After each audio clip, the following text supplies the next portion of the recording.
पढ़ो लिखा है दीवारों पर मेहनत कस का नारा, पढ़ो पोस्टर क्या कहता है वो भी दोस्त तुम्हारा, पढ़ो अगर अंधविश्वासों से पाना है छुटकारा, पढ़ो किताबें कहती है सारा संसार तुम्हारा, सारा संसार तुम्हारा।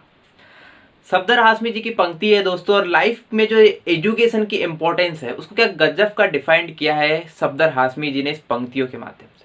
और इसी लाइफ की इंपॉर्टेंस को फुलफिल करने के लिए भारत सरकार द्वारा लाई गई है न्यू एजुकेशन पॉलिसी। आज हम इसी न्यू एजुकेशन पॉलिसी के बारे में बात करने वाले। मैं आपको बता दूं दोस्तों कि ये थर्ड एजुकेशन पॉलिसी है। साथ ही साथ बहुत सारी चीज़ों को यहाँ पर हमने अडॉप्ट किया है जो कि बहुत सारे डेवलप्ड कंट्रियों से ली गई चीज़ें हैं। तो आइए स्टार्ट करते हैं इस वीडियो को। जो ये न्यू एजुकेशन पॉलिसी आई है दोस्तों, इसमें बहुत सारे सेक्टर्स में चेंजेस किए। जैसे मैं बात कर लूँ स्कूलिंग की, हायर सेकेंडरी को लेकर बात करूँ, लैंग्वेज को लेकर कुछ चेंजेस किए गए हैं, है ना। टेक्निकल फील्ड में ऑनलाइन प्लेटफॉर्म को लेकर कुछ चेंजेस किए गए, ऑनलाइन एजुकेशन को लेकर। साथ ही साथ कुछ चेंजेस इन्वेस्टमेंट को लेकर देखने को मिलते हैं जो कि एजुकेशन सेक्टर में हो गए। बहुत बड़ा, अगर एक वीडियो में इसको बनाना चाहे तो काफ़ी बड़ा वीडियो बनेगा, इसलिए हम इसके दो पार्ट्स में डिवाइड करेंगे। और आज जो हम इस वीडियो में पढ़ने वाले हैं वो देखने वाले हैं कि क्या स्कूलिंग के सेक्टर में क्या क्या चेंजेस किए गए, साथ ही साथ देखने वाले हायर एजुकेशन में क्या क्या चेंजेस किए, साथ ही साथ लैंग्वेज की भी बात करने वाले हैं। तो तीन major sector schooling, higher secondary और साथ ही साथ लैंग्वेज को लेकर क्या क्या बड़े चेंजेस किए गए हैं उसकी बात करने वाले इस वीडियो में। तो आइए समझते हैं दोस्तों कि स्कूलिंग पीरियड में क्या क्या चेंजेस किए। अगर अभी तक के पैटर्न की बात करूं तो अभी तक आप 10+2 के पैटर्न पे काम करते थे। मतलब 10th तक क्या करते थे, आप नॉर्मल सब्जेक्ट पढ़ते थे जो सभी पढ़ते थे। जैसे ही आप 10th पास करते थे उसके बाद 11th और 12th के लिए आपको कुछ सब्जेक्ट चूज करने पड़ते हैं। जैसे आप साइंस की फील्ड में जाना चाहते हैं तो आप मैथ्स या बायो, फिजिक्स, केमिस्ट्री इस टाइप के सब्जेक्ट चूज कर सकते हैं। वो आर्ट के फील्ड में जाना चाहते हैं तो आप ह्यूमैनिटीज के सब्जेक्ट चूज करिए। जैसे मैं बात करूँ पॉलिटी, हिस्ट्री, ज्योग्राफी इस टाइप के सब्जेक्ट चूज करिए। कॉमर्स की फील्ड में जाना चाहते हैं तो आप कॉमर्स की फील्ड के सब्जेक्ट को चूज कर सकते थे। मतलब ये था अभी तक 10th तक नॉर्मल सब्जेक्ट, उसके बाद आप स्पेशल सब्जेक्ट चूज करते थे। अब क्या चेंजेस किया गया इस न्यू एजुकेशन पॉलिसी के माध्यम से, तो ये चेंजेस किया गया। अब जो पैटर्न चेंज किया गया उसके तहत 5+3+3+4 मतलब इस पैटर्न पे आपको काम करना है। अब ये जो 5 साल का पीरियड रहने वाला है शुरू में, उसको अपन बोलेंगे कि फाउंडेशनल स्टेज होगी, ठीक है। इसमें क्या किया जाएगा, तो जैसे आपने देखा होगा कि अभी क्या होता था, अगर आप प्राइवेट स्कूल से पढ़ते तो शायद पढ़ाया जाता यूकेजी, एलकेजी, नर्सरी ऐसी कक्षाएं पढ़ाई जाती ताकि फर्स्ट एंड सेकंड। पर अगर मैं गवर्नमेंट स्कूल की बात करूँ तो वहाँ पे आपकी कक्षा स्टार्ट होती थी जब 6 ईयर का बच्चा, 6 ईयर का बच्चा रहता है, तब वहाँ पे फर्स्ट क्लास से उसकी क्या होती है, एजुकेशन स्टार्ट होती है। तो अब एजुकेशन स्टार्ट होगी आपकी नर्सरी जैसी कक्षाओं से, यूकेजी, एलकेजी जैसी कक्षाओं से, और साथ ही साथ फर्स्ट एंड सेकंड। मतलब ये 5 कक्षाएं उसको पढ़ना है। किसमें, फाउंडेशनल स्टेज में। क्या पढ़ेगा वो, नर्सरी की कक्षा पढ़ेगा, साथ ही साथ यूकेजी, एलकेजी जैसी कक्षा होगी, और फर्स्ट एंड सेकंड ये होगा फाउंडेशनल स्टेज में। अब सबसे बड़ी बात यह है कि फाउंडेशनल स्टेज, ठीक है, अभी तक तो जो प्राइवेट स्कूल में पढ़ रहा था वो भी पढ़ रहा था। यहाँ पे स्पेशलिटी क्या है, इस पॉलिसी के माध्यम से स्पेशल क्या किया गया, तो स्पेशल ये किया गया दोस्तों कि यहाँ पे कोई एग्जाम नहीं होने वाली। सबसे पहली बात तो ये बता दूं, कोई एग्जाम नहीं होने वाली। सेकेंड, अगर बात करें तो यहाँ पे बहुत सारी चीजें कुछ ऐसी सिखाई जाएगी जो कि अभी तक मुझे नहीं लगता कि इस टाइप का कोई एजुकेशन सिस्टम था। यहाँ पे आपको सिखाया जाएगा कि एथिकल चीजें सिखाई जाएगी, क्या नैतिक चीजें ये सिखाई जाएगी, सेल्फ आइडेंटिटी बताना सिखाया जाएगा बच्चों को, ठीक है। आपका बिहेवियर कैसा होना चाहिए वो सिखाया जाएगा, है ना। और साथ ही साथ आपका नेचर के साथ, है ना, रिलेशन कैसा होना चाहिए वो सिखाया जाएगा, प्रॉब्लम सॉल्विंग सिखाई जाएगी, साथ ही साथ आर्ट है, म्यूजिक है, स्पोर्ट्स है, इन सबकी जानकारी दी जाएगी। और कोई एग्जाम नहीं होने वाली। मतलब बच्चे का जो व्यक्तित्व का विकास होता है उस भी यहाँ पर न्यू रखी जाएगी ये 5 साल के फाउंडेशनल पीरियड में। इसकी बात करूं जो 3 साल का प्रिपरेटरी पीरियड आने वाला है, यहां से आपकी एग्जाम से स्टार्ट होगी, ठीक है। और नॉर्मली ये चलेगा 5th क्लास तक, मतलब 3rd से स्टार्ट होगी और 3 साल का पीरियड 5th क्लास तक। इसके बाद ये जो 3 साल का आने वाला है, ये मिडिल पीरियड की मैं बात करूं, जहां पे अगर बात करूं तो ये मिडिल पीरियड, अगर नॉर्थ इंडिया में सभी लोग जानते होंगे कि मिडिल पीरियड क्या होता है, तो ये यहाँ पे आप पढ़ने वाले 6, 7, 8 मतलब 3 कक्षा यहाँ से आप पढ़ने वाले। अब ये 3 कक्षा में कुछ ऐसा स्पेशल है कि यहाँ पे 10 डेज बैगलेस पीरियड होगा। मतलब 10 दिन आप बिना बैग लिए जाएंगे कहाँ, स्कूल। अब यहाँ क्या सिखाया जाएगा, तो यहाँ पे जो लोकल टीचर्स हो गए, जैसे मैं बात करूँ कि कोई प्लम्बिंग का काम कर रहा है तो उसको प्लम्बिंग सिखाई जाएगी, जैसे कोई इलेक्ट्रिकल फील्ड में कोई काम कर रहा है तो उसको वो सिखाया जाएगा। मतलब कि बिना बैग लेके जाना है आपको, और आपको स्किल्ड सीखनी है यहाँ से। और साथ ही साथ काम किया जाएगा इस 3 साल के पीरियड में कमर्शियल एजुकेशन को लेकर। मतलब अभी हम ये देखते हैं जिस तरीके से ITI करता है बंदा, तो क्या करता है वो 12th के बाद कमर्शियल एजुकेशन लेता है और अपने इस टाइप का बन जाता है वो कि स्वतः ही रोजगार का क्या कर सके, निर्माण कर सके। तो वही प्रोसेस जो है वो इस 3 साल से स्टार्ट कर दी जाएगी। अब इसके बाद आता है ये 4 साल का पीरियड, इसको बोलेंगे अपन सेकेंडरी पीरियड, ठीक है। अभी तक क्या होता था कि हमको 10th के बाद सब्जेक्ट चूज करने, परंतु यहाँ पर जो सेकेंडरी पीरियड है इसमें आपको 9th से ही सब्जेक्ट चूज करने और 12th तक चलेंगे। मतलब यहाँ पे आप परंतु यहाँ पे कुछ चेंजेस भी किया गया है। यहाँ पे ये चेंजेस किया गया है कि अभी तक क्या होता था कि आप साइंस लीजिए तो आप मैथ्स में क्या पढ़ सकते हैं, मैथ्स पढ़ेंगे, फिजिक्स पढ़ेंगे, केमिस्ट्री पढ़ेंगे, ये 3 सब्जेक्ट क्या होते थे आपके स्पेशल होते थे। आप उसके साथ ज्योग्राफी पढ़ना चाहते या इकोनॉमी पढ़ना चाहते या पॉलिटी पढ़ना चाहते या फिर आप अकाउंटिंग के कोई सब्जेक्ट पढ़ना चाहते तो नहीं पढ़ सकते थे। पर अब क्या किया गया है कि अगर आपका फिजिक्स में इंटरेस्ट है, आपका बायो में इंटरेस्ट है, साथ ही साथ आपका इंटरेस्ट किसमें, ह्यूमैनिटीज के किसी सब्जेक्ट में, मान लीजिए आपको ज्योग्राफी पढ़ना है तो ये सब्जेक्ट आप ले सकते हैं। मतलब अब कोई बॉन्डिंग नहीं है कि आपको इतने ही सब्जेक्ट लेकर पढ़ना है या फिर यही सब्जेक्ट लेकर पढ़ना है। ऐसा नहीं है कि मैथ्स पढ़ा है तो आप क्या बोलते हैं पॉलिटीन ले सकते हैं, बिल्कुल ले सकते हैं। आपको जो भी सब्जेक्ट 3 अच्छे लगे वो आप चूज कर सकते हैं। तो ये बहुत बड़ा चेंजेस किया गया है यहाँ पर, ठीक है। अब बात करते हैं दोस्तों कि यहाँ पे कुछ और स्पेशल किया गया है क्या। तो यहाँ पे एक स्पेशलिटी ये हो सकती है कि जो राइट टू एजुकेशन आपका होता था उसके तहत क्या होता था कि 14 साल के बच्चों के लिए क्या होता था कि फ्री एजुकेशन होता था।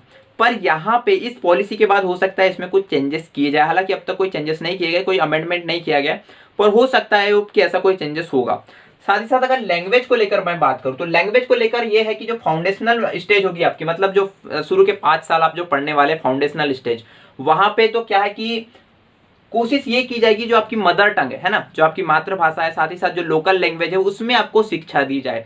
अब सरकार ऐसा क्यों करे, तो सीधा सीधा मतलब है कि सरकार का कहना यह है कि जब बच्चा मदर टंग में जो चीज अच्छे से सीख पाएगा, अपनी लोकल लैंग्वेज में जो चीज अच्छे से सीख पाएगा, शायद वो अन्य लैंग्वेज में नहीं सीख पाएगा। इसी कारण से बोला गया कि जो फाउंडेशनल स्टेज होगी वहां पे कोशिश ये की जाएगी कि हम मदर टंग में क्या सिखाए, बच्चे को एजुकेशन दे। साथ ही साथ कोशिश ये भी की जाएगी जो प्रिपरेटरी पीरियड होने वाला है, मतलब जो 5th तक का एजुकेशन, कोशिश ये भी की जाएगी वहां पर भी मदर टंग और लोकल लैंग्वेज में क्या की जाए, शिक्षा दी जाए। पर इसका काफी क्रिटिसिज्म भी हो रहा है, क्योंकि बोला ये जा रहा है कि अगर जब बच्चा छोटा रहता है तो उसको जिस सांचे में डालो उसी सांचे में डल जाता है। मतलब उसका माइंड इतना फ्रेश रहता है कि उसको जितनी लैंग्वेज का ज्ञान दिया जाए, जितना अच्छा ज्ञान दिया जाए, उतना अच्छा कैच कर लेता है। पर पहले क्या होता था, पहले आप 6th क्लास से एजुकेशन स्टार्ट होती थी किसकी, इंग्लिश की, और उसी में आप देख सकते हैं कि जो जिसने 6th क्लास से इंग्लिश पढ़ना स्टार्ट किया है तो उसके साथ क्या होता है, अभी भी इंग्लिश को लेकर काफी प्रॉब्लम जाती है, क्योंकि उसने बचपन से उस माहौल में नहीं ढला होता है। तो अगर यहाँ पे क्रिटिसिज्म इसलिए किया जा रहा है कि अगर 5th क्लास तक आपको लोकल लैंग्वेज सिखाएंगे, ठीक है, अब उसके बाद अगर आप उसको इंग्लिश की शिक्षा देते तो कहीं ना कहीं उसको प्रॉब्लम जाएगी, और अगर आप उसको जॉब अचीव करना है तो काफी प्रॉब्लम जा सकती है। साथ ही साथ इंग्लिश का इंपॉर्टेंस आप जानते हैं, किसी भी टेक्निकल फील्ड में है ना, आपको कोई भी चीज करनी, जैसे CS के फील्ड में कुछ करना है ना, कोई लैंग्वेज सीखनी है या फिर कोई भी काम करना है तो काफी प्रॉब्लम जाएगी इंग्लिश के बिना। तो ये बोला जा रहा है, इसका क्रिटिसिज्म इसीलिए किया जा रहा है कि आप इंग्लिश को यहाँ पर क्या करें, कंपलसरी करें। पर यहाँ पे ऐसा नहीं बोला गया कि आपको मदर टंग में ही कराना है लैंग्वेज, ठीक है, मतलब ऐसा नहीं बोला गया कि आप मदर टंग में ही पढ़ाइए, कंपलसरी नहीं है, बोला गया है कि जितना हो सके उतना किया जाएगा, ठीक है। साथ ही साथ बात एक और आती है यहाँ पर, वो ये बात आती है कि यहाँ पे लेवल भी बढ़ सकता है। मतलब क्या होगा, कंपलसरी नहीं है तो जो हायर एजुकेशन होगी, मतलब जो उच्च स्कूल होगी, जैसे मैं बात कर लेता हूँ एक दिल्ली स्कूल की, तो दिल्ली स्कूल क्या करेगा कि इंग्लिश में अपना एजुकेशन देगा, ठीक है, मतलब जो उसका फाउंडेशनल स्टेज होगा और प्रिपरेटरी स्टेज होगा वहां पे वो इंग्लिश में एजुकेशन कराएगा। साथ ही साथ अगर मैं बात करूं जो लोकल गवर्नमेंट स्कूल है, जहां पर मान ये सीधे शब्दों में मैं कहूँ तो गरीब के बच्चे पढ़ते हैं, वहां पर क्या होगा कि लोकल लैंग्वेज सिखाई जाएगी। तो कहीं ना कहीं यहाँ पर क्या होगा, एक इंग्लिश वाला बच्चा पढ़ा है उसका स्टैंडर्ड अलग हो जाएगा, जो लोकल लैंग्वेज में पढ़ रहा है 5वीं तक उसका स्टैंडर्ड अलग हो जाएगा। तो कहीं ना कहीं यहाँ पर भी लेवल में डिफरेंट आ सकता है, ये भी बात, इसी कारण से भी इसका क्या किया जा रहा है, क्रिटिसिज्म किया जा रहा है। तो ये था स्कूलिंग को लेकर और लैंग्वेज को लेकर। अगर बोर्ड एग्जाम को लेकर बात करूं दोस्तों तो 10th और 12th के दोनों के एग्जाम कंटिन्यू रहेंगे, होते रहेंगे, बस उसकी इंपॉर्टेंस अब क्या हो जानी, कम हो जानी है। साथ ही साथ अगर मैं आपको एक इंफॉर्मेशन दे दूं कि GER मतलब ग्रॉस एनरोलमेंट रेशियो, ठीक है। अब ये जो ग्रॉस एनरोलमेंट रेशियो क्या होता है ये समझो दोस्तों। मान लीजिए कि आपका एक जिला है, ठीक है, उस डिस्ट्रिक्ट में 100 बच्चे ऐसे हैं जिनको क्या है, स्कूल जाना चाहिए, ठीक है, क्या स्कूल जाना चाहिए, 100 बच्चे ऐसे जिनको स्कूल जाना चाहिए। परंतु मान लीजिए कि इन 100 बच्चों में से केवल और केवल 80 बच्चे ही स्कूल जा रहे हैं, ठीक है, मतलब यहाँ पर क्या हुआ कि आपका 80% क्या हुआ, GER हुआ, मतलब ग्रॉस एनरोलमेंट रेशियो हुआ, ठीक है। आप ग्रॉस एनरोलमेंट रेशियो समझ गए होंगे, 80% हुआ यहाँ पर। तो सरकार का इसको लेकर ये कहना है कि हमें इसको 100% करना है इन स्कूलिंग, मतलब स्कूलिंग हर एक बच्चा करना चाहिए। मतलब मान लीजिए कि 1000 बच्चे आपके, तो 1000 के 1000 बच्चे क्या करें, स्कूलिंग करें, ठीक है। साथ ही साथ अगर मैं हायर सेकेंडरी को लेकर, मतलब हायर एजुकेशन को लेकर बात करूं तो यहां पर लक्ष्य रखा गया है 50%, मतलब कि अगर 100 बच्चे ऐसे जिनको हायर एजुकेशन में पढ़ना चाहिए तो वहां से कम 50 बच्चे तो ऐसे हो जो कि हायर एजुकेशन करे ही, ठीक है। मैं आपको इसीलिए बता रहा हूं क्या कि आप इसके माध्यम से कहीं ना कहीं हायर एजुकेशन को रिलेटेड जो पॉलिसी उसको आप समझ सके, ठीक है। तो अब आप समझ गए कि ये जो ग्रॉस एनरोलमेंट रेशियो ये कितना रहने वाला है, ठीक है। अब बात ये करते हैं कि अभी कितना है। तो अभी की बात करें तो खासकर अगर मैं अभी बात कर रहे हैं हम हायर एजुकेशन की, तो हायर एजुकेशन में 25% है, ठीक है। तो मतलब इसको अभी क्या करना है, डबल करने की बात है। अब बात करते हैं कि हायर एजुकेशन में क्या क्या चेंजेस किए गए हैं। तो हायर एजुकेशन की बात करूँ तो पहली बात की नेशनल टेस्टिंग एजेंसी की यहाँ पर क्या की जाएगी, स्टैब्लिश की जाएगी। मैंने आपको बताया कि 12th के परसेंटेज की आपको इंपॉर्टेंस रहने वाली नहीं है। तो ऐसी स्थिति में क्या होगा, अगर आपको बीएससी में अभी क्या होता है, बीएससी के लिए आपको ऐसा होता है कि परसेंटेज बेस पे आप क्या कर लेते हैं, बीएससी कर सकते हैं। तो यहाँ पर ऐसा नहीं होने वाला है। नेशनल टेस्टिंग एजेंसी, चाहे बीटेक हो, बीए हो, किसी भी प्रकार का आपको बैचलर कोर्स करना हो, आपको उसके लिए क्या करना होगा, टेस्ट देना होगा, और वो कराएगी नेशनल टेस्टिंग एजेंसी, ठीक है। तो ये चेंजेस किया गया, आप परसेंटेज बेस पे नहीं कर सकते। 4 ईयर प्रोग्राम किया गया अब यहाँ पे लॉन्च। मतलब अभी तक क्या होता था कि बैचलर डिग्री 3 साल की होती थी, उसके बाद आप मास्टर डिग्री 2 साल की करते थे, फिर एमफिल देन पीएचडी करते थे। पर अब यहाँ पर क्या करना है, आपने बैचलर डिग्री स्टार्ट की तो क्या होता था, 3 साल करिए तभी आप उसको छोड़ सकते। अदरवाइज अगर आपने 1 साल में छोड़ा तो आपका 1 साल बर्बाद हो जाता था, ठीक है। 2 साल में छोड़ा तो आपके 2 साल बर्बाद हो जाते थे। अब ऐसा नहीं होने वाला है। अब क्या होगा कि ये 4 ईयर प्रोग्राम कर दिया गया। अभी तक जो बैचलर 3 साल का होता था उसको 4 ईयर प्रोग्राम कर दिया गया है। अगर आप इसको 1 साल करके ही छोड़ देते हैं ना, आपने 1 साल किया, देना आपका मन नहीं हुआ, आपने छोड़ दिया, तो ये पे आपको 1 साल करने के कारण आपको सर्टिफिकेट दिया जाएगा, ठीक है। आपका 1 साल नुकसान नहीं हुआ, आपको 1 साल में क्या मिला, पे सर्टिफिकेट मिल गया। सेकंड, अगर आप 2 साल में छोड़ रहे हैं तो आपको वहां पर उसका डिप्लोमा दिया जाएगा, ठीक है। क्या दिया जाएगा, डिप्लोमा दिया जाएगा। 3 साल में अगर आप छोड़ रहे हैं तो आपको बैचलर डिग्री दे दी जाएगी, ठीक है। 3 साल के अगर आप करके दे रहे हैं तो बैचलर डिग्री दी जाएगी, और अभी भी दी जाती है।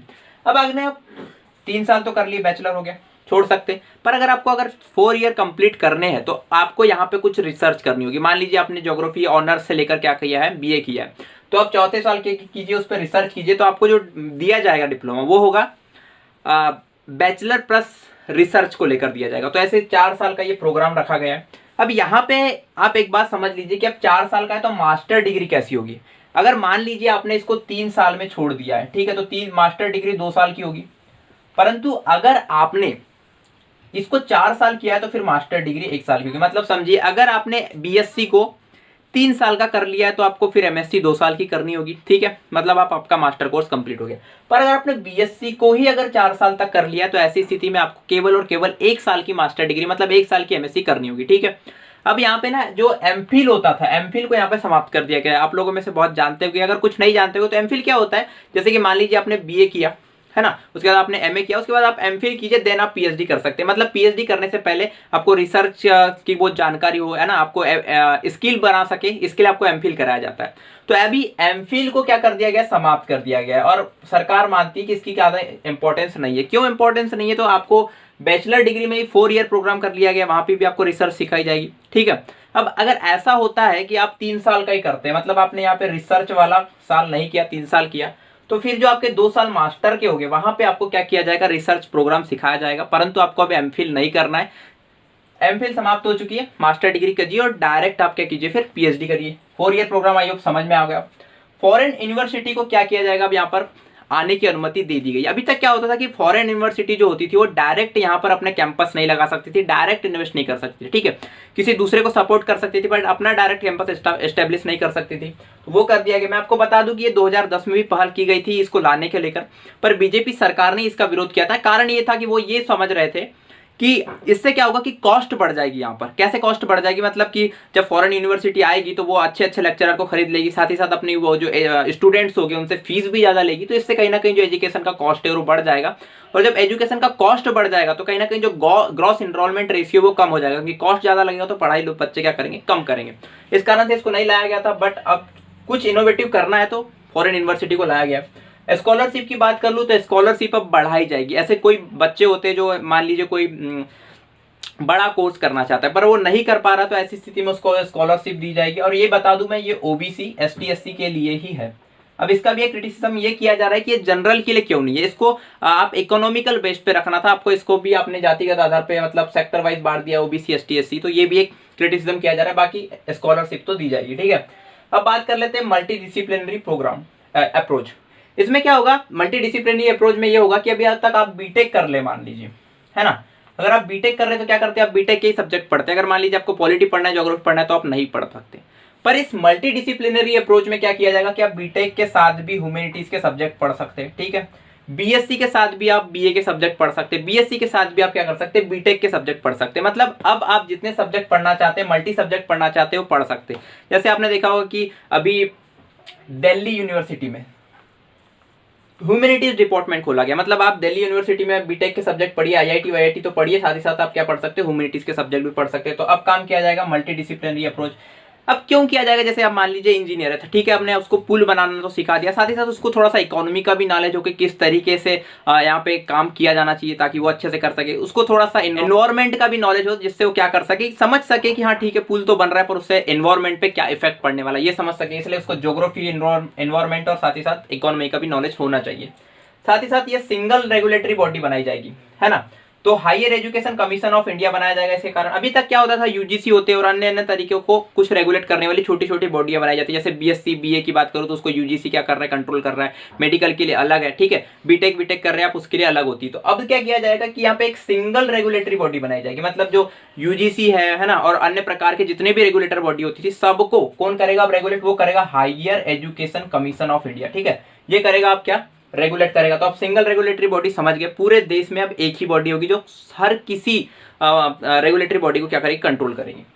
ऑनलाइन प्लेटफॉर्म उपलब्ध कराने के लिए यहाँ पर किया जा रहा है नेशनल एजुकेशन टेक्नोलॉजी फोरम बनाया जाएगा यहाँ पर, ठीक है। इसके द्वारा क्या किया जाएगा, नेशनल एजुकेशन टेक्नोलॉजी फोरम जो बनाया जाएगा उसके माध्यम से कोशिश ये की जाएगी कि स्कूलिंग में साथ ही साथ हायर एजुकेशन में दोनों में कोशिश ये की जाएगी कि वर्चुअल क्लासेस बढ़ाई जाए, ठीक है, ऑनलाइन प्लेटफॉर्म पे पढ़ाई बढ़ाई जाए। मैं आपको बता दूं कि जो ड्रॉप आया था, मतलब कि जो 2019 में प्रस्तुत किया गया था नेशनल एजुकेशन पॉलिसी को लेकर, उसमें ये ऑनलाइन प्लेटफॉर्म की कोई बात नहीं की गई थी। पर ये कोरोना महामारी में चूंकि इसको क्या किया गया, रिलीज किया गया है अभी पॉलिसी को, तो या इसी को देखते हुए कहीं ना कहीं इसको जोड़ा गया कि अब ऑनलाइन स्तर पर भी क्या किया जा सके, आने वाले समय में पढ़ाई को किया जा सके वर्चुअल तरीके से।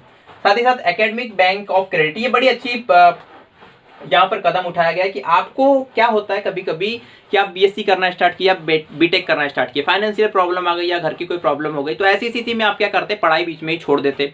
और मान लीजिए आपने बीटेक है, बीटेक आपने 2 साल का कर लिया है और बीटेक 2 साल करने के बाद आपने उसको छोड़ दिया है, ऐसी स्थिति में क्या होता है कि आपके 2 साल बर्बाद हो जाते हैं। पर अभी यहाँ पर क्या किया जाएगा, यहाँ पर आपको कुछ क्रेडिट दिया जाएगा। जिस तरीके से आप गेम खेलते हो उसमें आपको पॉइंट मिलते हैं ना, सेम उसी तरीके से आप यहाँ पढ़ाई कीजिए, आपको क्रेडिट मिलेगा। अब आप मान लीजिए 2 साल का आपने बीटेक कर लिया है, ऐसी स्थिति में आपको कुछ क्रेडिट दे दिया जाएगा जो 2 साल के हिसाब से आपको मिलना चाहिए। फिर आपको जो क्रेडिट कलेक्ट करना है, हो सकता है आप 3 साल बाद भी करना चाहे तो कर सकते हैं, 4 साल बाद भी करना चाहे तो कर सकते हैं, तो वाली प्रोसेस की जाएगी, यहाँ पर क्रेडिट्स आपको दिए जाएंगे, ठीक है। ऐसी स्थिति में क्या होगा कि आपकी पढ़ाई रुकेगी नहीं, ठीक है, आप जब पढ़ाई को कंटिन्यू करना चाहे कर सकते हैं। तो ये थे कुछ चेंजेस जो कि किए गए हायर एजुकेशन को लेकर, ठीक है। स्कॉलरशिप बढ़ाई जाएगी, नेशनल टेस्टिंग एजेंसी जिसके द्वारा क्या किया जाएगा, टेस्ट दिए जाएंगे, उसी के बाद आपको कोई भी कोर्स करने दिया जाएगा। 4 ईयर प्रोग्राम, अभी तक 3 साल की बैचलर होती थी, अब 4 ईयर का होगा। अगर कोई 4 ईयर का बैचलर प्रोग्राम करता है तो साथ ही साथ क्या बोलते हैं, उसका एक ही ईयर का मास्टर होगा। साथ ही साथ एमफिल को समाप्त कर दिया गया है। फॉरेन यूनिवर्सिटी को लाने दिया जाएगा। मल्टी डिसिप्लिनरी अप्रोच अपनाई जाएगी। बीटेक के साथ आप ह्यूमैनिटीज के भी सब्जेक्ट पढ़ सकते हैं। सिंगल रेगुलेटरी बॉडी होगी, यहाँ पर ऑनलाइन एजुकेशन के लिए काम किया जाएगा और साथ ही साथ क्रेडिट दिए जाएंगे। साथ ही साथ यहाँ पर क्रेडिट जो आपको दिए जाएंगे उसमें ये भी बात कही गई है कि आप क्रेडिट बाद में भी कलेक्ट कर सकते हैं। मान लीजिए आपको 4 साल का बीटेक है और उसमें आपको 4000 क्रेडिट मिलने वाले थे, तो 2 साल आपने किए तो आपको 2000 क्रेडिट मिल जाएंगे। फिर आप 3 साल बाद भी अगर वो 2 साल कंटिन्यू करते तो आपके जो क्रेडिट है वो पूरे हो जाएंगे। तो ये बात थी किसकी, हायर एजुकेशन को लेकर। अब बात करते दोस्तों एजुकेशन का जीडीपी में कितना योगदान है। अगर एजुकेशन की बात करूं तो एक सिंपल सा फैक्ट है कि अगर आप एजुकेशन पर जीडीपी का 1% भी खर्च करते हैं तो आपकी जीडीपी 4 गुना तेजी से बढ़ती है। सिंपल भी आप समझ सकते हैं, आपने सुना ही होगा कि जैसे नॉर्मली बातों पे ही आपने सुना होगा कि उसने अपने बच्चे के पढ़ाई पे खर्च किया तो आज देखो उसका बच्चा कमा रहा है और उसकी स्थिति सुधर गई। नॉर्मली आप सुनते रहते हो, इससे आप समझ सकते हैं कि जैसी स्थिति उस घर की वैसी स्थिति देश की भी होती है। दोस्तों अगर आप अपने युवाओं पे खर्च करेंगे, एजुकेशन पे खर्च करेंगे तो आपकी जीडीपी 4 गुना तेजी से तो बढ़ना ही है। अब यहाँ पे जो है ना कि जीडीपी का कितना परसेंट हम एजुकेशन को दे, इसको लेकर काफी डिबेट होती रही है। जो पहली एजुकेशन पॉलिसी आई थी 1968 में, उसी में कोठारी कमीशन द्वारा ये रिकमेंडेशन दी गई थी कि आप 6% खर्च करें अपने जीडीपी का, पर ऐसा हुआ नहीं। 1986 में सेकंड आई हमारी, वहां पर भी बोला गया कि 6% जीडीपी का खर्च होना चाहिए एजुकेशन सेक्टर में, ऐसा हो नहीं पाया। अब वर्तमान में जो आई है न्यू एजुकेशन पॉलिसी दोस्तों, इसमें भी बोला गया कि 6% हम क्या करेंगे एजुकेशन पे खर्च करेंगे। अब देखना यह है कि क्या इंप्लीमेंट ये हो पाता है, क्या 6% हम खर्च पाते हैं। अगर बात करूं अन्य देशों की तो लगातार जो है काफी अच्छा एक योगदान रहा है उनका जीडीपी में, एजुकेशन सेक्टर का एक अच्छा खासा योगदान रहा है जीडीपी में। और अगर एक्सपेंडिचर को लेकर बात करूं तो कुछ डाटा मैं आपको देता हूं। जैसे भूटान जैसे देश की बात करूं दोस्तों, तो वो 7.3% अपनी जीडीपी का खर्च करता है एजुकेशन पे। ठीक है, उसकी जीडीपी कितनी है, उसका 7.5% वो अपनी एजुकेशन सेक्टर पे डाल रहा है। अगर यूएसए की बात करूं दोस्तों तो वो लगभग 5% डालता है। चाइना की बात करूं तो वो कहता है कि मैं 4% एक्सपेंडिचर करता हूं। फिनलैंड का आपने उदाहरण सुना होगा, फिनलैंड के एजुकेशन सेक्टर को best education of the world बोला जाता है। वो अपने एजुकेशन पे 7% खर्च करता है दोस्तों जीडीपी का। साथ ही साथ अगर जिम्बाब्वे जैसे देश की बात करूं, एक ऐसा देश जो कि विकसित भी ना कहूं मैं, सॉरी विकासशील भी ना कहूं जिसको मैं, वो भी 7% अपने एजुकेशन पे क्या करता है, एक्सपेंडिचर करता है। तो आप समझ सकते हैं दोस्तों कि नीचे से लेकर बहुत अच्छे फिनलैंड तक के देश की आप एक्सपेंडिचर को समझ सकते। तो काफी बड़ा योगदान रहता है कि हमको एक्सपेंडिचर कहां करना है, किस प्रकार से करना है। ये काफी कंट्रोवर्शियल रहा है। अब फिर से बोला गया कि 6% खर्च करना है, तो क्या ये हो पाएगा, ये अभी भी कंट्रोवर्सी का एक विषय बना हुआ है। भारत सरकार ये सोच रही थी कि 2030 तक जो हमारी जीडीपी होगी वो $5 ट्रिलियन की होगी, काफी बड़ी इकोनॉमी होगी, तो हम इतना खर्च आराम से कर पाएंगे, इनकम ज्यादा होगी, टैक्स आएगा तो हम कर पाएंगे। पर अभी जो पेंडेमिक का दौर चला है और इस पेंडेमिक के दौर में जो एक तरीके से जीडीपी हमारी टूटी है ना, इतनी कॉन्ट्रैक्ट हुई है, उसके बाद ऐसा लगता है कि ये थोड़ा मुश्किल है। फिर भी मैं यही कहूंगा कि काफी लॉन्ग टर्म इन्वेस्टमेंट की बात करें तो इसको अचीव किया जा सकता है और ये करना बहुत ही जरूरी है। अब आप ये बोल रहे होगे कि भारत अभी तक खर्च कितना करता है, तो अगर मैं बात करूं 2017-18 के जो बजट आया था उसमें 2.7% ऑफ जीडीपी हमने खर्ची थी। ठीक है, किसमें, एजुकेशन सेक्टर में। 2018-19 की बात करूं दोस्तों तो वहां पे 3% खर्च किया था हमने एजुकेशन सेक्टर पे ऑफ जीडीपी का। तो लगातार ये 3.5 के बीच में ही दोलन करता रहा है। हमारा बड़ा दुर्भाग्य रहा है कि हम कभी भी चाहते हुए भी 6% नहीं कर पाए एक्सपेंडिचर। शायद उसका कारण ये रहा हो कि हम जिस समय आज़ाद हुए उस समय हमारी स्थिति बहुत खराब थी, गरीबी, भुखमरी जैसा दौर से हम गुजर रहे थे। साथ ही साथ हमारे पड़ोसियों की बात करूँ, चाइना, पाकिस्तान लगातार युद्ध करते रहे, तो हमको काफ़ी हमारे डिफेंस में मजबूत करना रहा है, उस पर भी हमने काफ़ी एक्सपेंडिचर किया है। कहीं ना कहीं इसी के कारण से हमने एजुकेशन सेक्टर पे जो एक्सपेंडिचर होना था उसको कहीं ना कहीं कम किया। पर अब ये उम्मीद की जा रही है कि हम इसको करें, और अगर ये नहीं किया जाता तो काफ़ी नुकसानदायक हो सकता है हमारे फ्यूचर के लिए, हमारे युवाओं के फ्यूचर के लिए। साथ ही साथ अगर बात करें दोस्तों कि अभी जो एक्सपेंडिचर किया जाता है वो किस सेक्टर पे किया जाता है, एजुकेशन के भी किस सेक्टर पे किया जाता है, तो वो होता है दोस्तों टीचर्स की सैलरी पे। मतलब हम इंफ्रास्ट्रक्चर पे उतना अच्छा ध्यान नहीं दे पा रहे अभी भी, है ना, मिड डे मील जैसी व्यवस्था पे उतना अच्छा ध्यान दे नहीं पा रहे। आप लगातार न्यूज़पेपर में सुनते ही रहते होंगे। साथ ही साथ जो रिसर्च, अगर मैं बात करूँ रिसर्च एंड डेवलपमेंट जैसी चीज़ों पे हम बिल्कुल भी ध्यान नहीं दे पा रहे। अच्छी अच्छी लैब्स नहीं है हमारे पास, है ना, इंफ्रास्ट्रक्चर पे कोई ध्यान नहीं दिया जाता। आप बिल्डिंग्स का देख सकते हैं, ठीक है, मिड डे मील में आप देख सकते हैं किस प्रकार का भोजन दिया जा रहा है। अब जो खर्च जो अभी तक हो रहा था, है ना, एजुकेशन सेक्टर पे, अगर हम मान लीजिए कि 2.7% भी जीडीपी का खर्च कर रहे थे, जो कि एक ह्यूज अमाउंट था, पर उससे भी हम ज़्यादा से ज़्यादा टीचर्स की सैलरी पे खर्च कर पा रहे, उसका भी मतलब उसका भी यूज़ हम अच्छे ढंग से नहीं कर पा रहे। तो जरूरी है कि 6% तो खर्चे, पर साथ ही साथ वो 6% भी किस सेक्टर में जा रहा है ये भी जरूरी है। क्या वो बीच की दलाली में ही खर्च हो जा रहा है या फिर उसका सही यूज किया जा रहा है ना, तो ये भी बहुत जरूरी है कि हम 6% तो खर्चे, साथ ही साथ सही जगह पे खर्चे, यह भी बहुत जरूरी है दोस्तों। तो ये था इस वीडियो का एंड, ये थी न्यू एजुकेशन पॉलिसी 2020। अब ये इंप्लीमेंट कैसी होगी, कब होगी, इसकी बात करें तो ये 2022-23 तक हो सकती है। Thank you.